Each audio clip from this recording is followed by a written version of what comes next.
माँ मैं स्कूल से लौट आया, जल्दी खाना दे दो। माँ मुझे बाहर जाना है खेलने, जल्दी दे दो माँ। रुक जाओ बेटा, हाथ पैर धो लो अपना और बैठ जाओ खाने के लिए।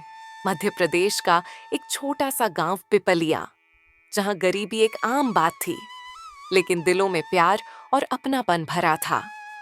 इस कहानी की नायिका है राम दुलारी, एक गरीब लेकिन मजबूत इरादों वाली माँ, जो अपने बेटे गोपाल की खुशी के लिए किसी भी हद तक जाने को तैयार थी। राम दुलारी अकेली माँ थी। पति का देहांत हो चुका था और जिंदगी सिर्फ मजदूरी पर टिकी थी। माँ आज खाने में क्या है? बेटा आज खिचड़ी है, बहुत स्वादिष्ट। सच तो यह था कि खिचड़ी में सिर्फ पानी और थोड़ा सा चावल था, लेकिन माँ की ममता में कोई कमी नहीं थी। वह खुद भूखी रहती, लेकिन बेटे को कभी भूखा नहीं सोने देती। माँ मैं बड़ा होकर एक बड़ा अफसर बनूंगा, तुम्हें इस गरीबी से निकालूंगा। हाँ बेटा, तू जरूर बनेगा। मैं तेरे सपनों में अपनी जिंदगी देखती हूँ। लेकिन गरीबी की मार हर दिन नई चुनौती लेकर आती थी।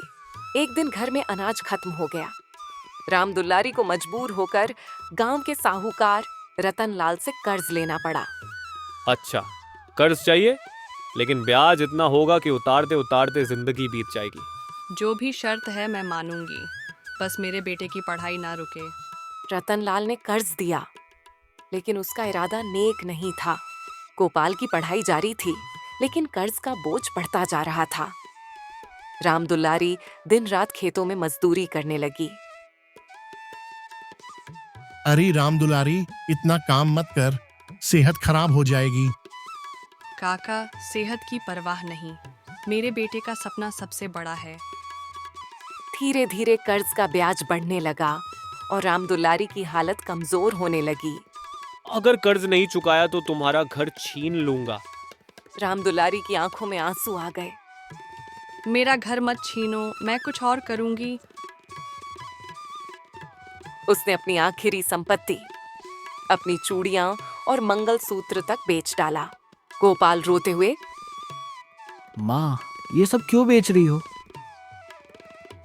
ये तो बस चीजें हैं बेटा, तेरी पढ़ाई जरूरी है। गांव में सबको राम दुलारी के बलिदान की खबर थी। इस औरत जैसा दिल बहुत कम लोगों के पास होता है। काका, लेकिन इतना कर्ज क्यों लिया? बच्चू बेटा, माँ का दिल कर्ज की परवाह नहीं करता, उसे बस अपने बच्चे की खुशी चाहिए। एक दिन राम दुलारी की तबीयत अचानक खराब हो गई। डॉक्टर ने कहा कि इलाज में पैसे लगेंगे। रतन लाल ने मौका देखकर कहा,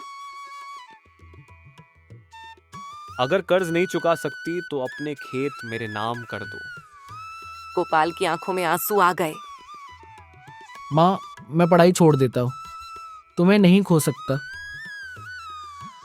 नहीं बेटा, मेरा सपना तू है, मैं कुछ भी सहन कर सकती हूँ। श्यामू काका ने गांव वालों को इकट्ठा किया। एक गरीब माँ का त्याग देखो, क्या हम उसकी मदद नहीं कर सकते?